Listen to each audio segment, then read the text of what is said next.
Okay, so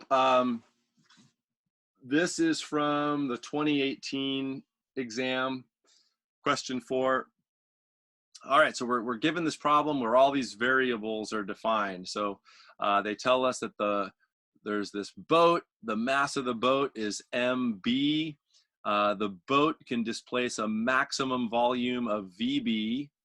The boat is in a river with where the density of water is rho water, and it's being loaded with steel beams where the density of uh, each beam has a density of rho steel and volume steel. All right, the boat owners want to be able to carry as many beams as possible. So first question is, derive an expression for the maximum number n of steel beams that can be loaded on the boat without exceeding the maximum displaced volume in terms of given quantities. All right, so this is a Archimedes question.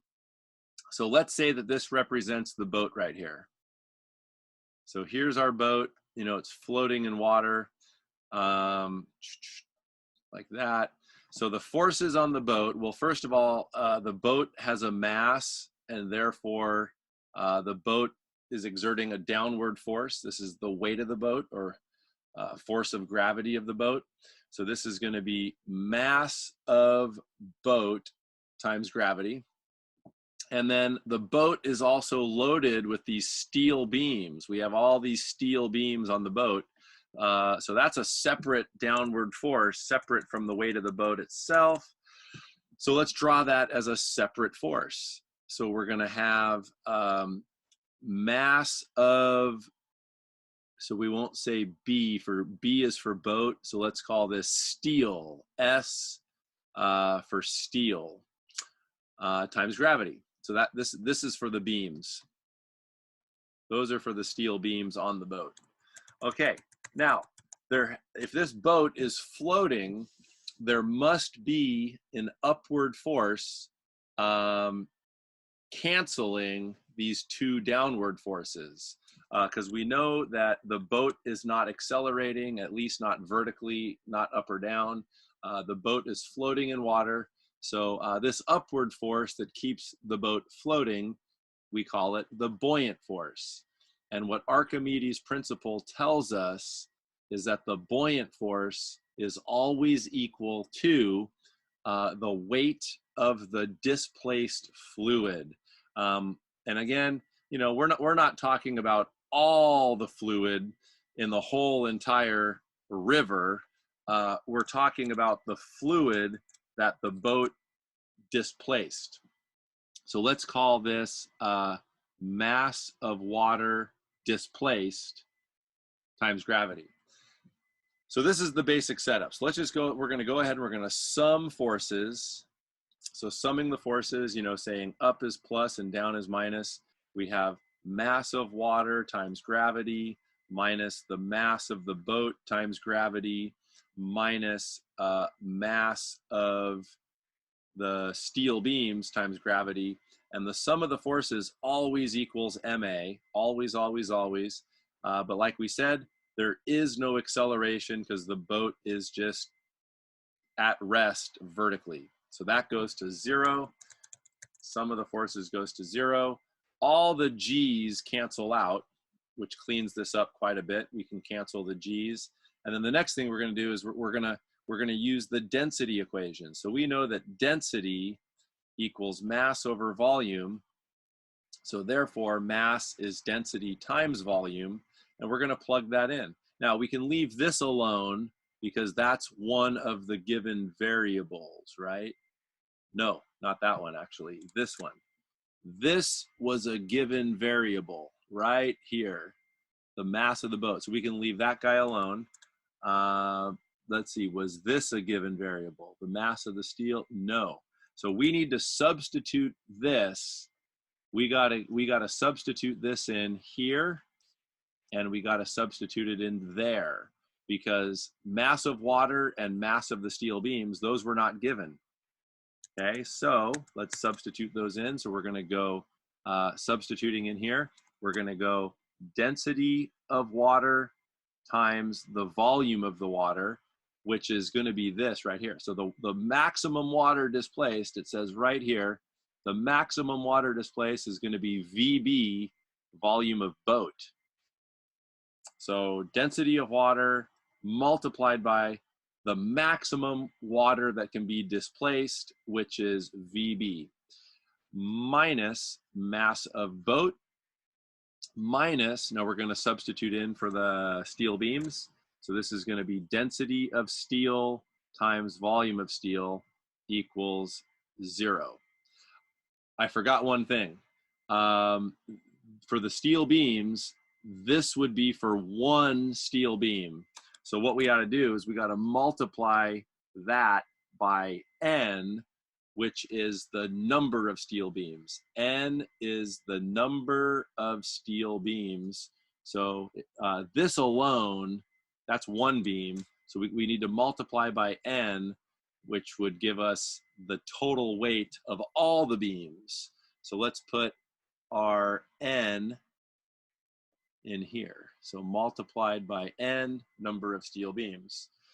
And now we can solve for the answer. So solving this for N, the number of steel beams is going to be density of water, volume of beam, minus the mass of the boat, over density of steel, volume of steel. And that, let me double check. Yes, that is the correct answer.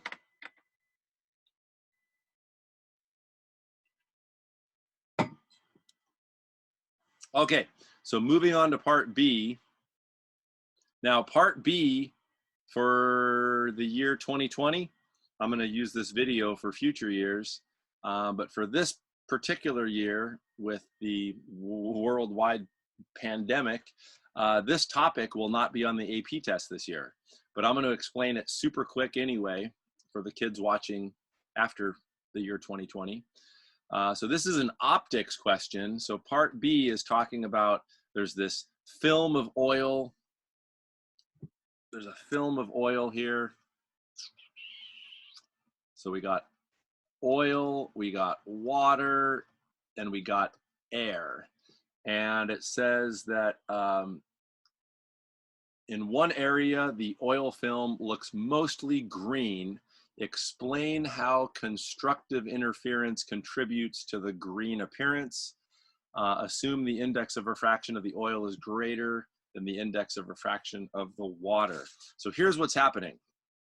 Light strikes this surface and reflects. So I'm going to call this boundary A, and this will be boundary B.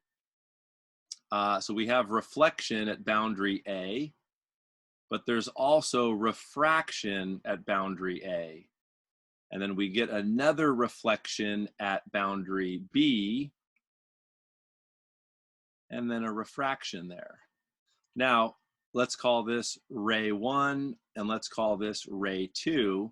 The green color, so like if your eyeball were up here looking at this, if you're seeing green on this oil slick, it comes from the fact that ray 1 and ray 2 are interfering with each other constructively, which means they're together. You know, so if that's ray 1, ray 2 is together with ray 1.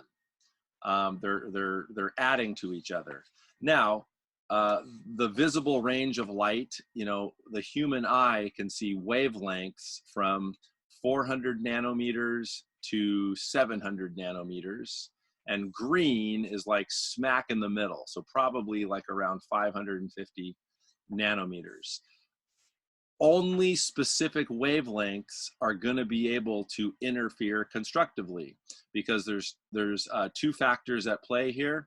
The first thing to mention when you're answering part B is that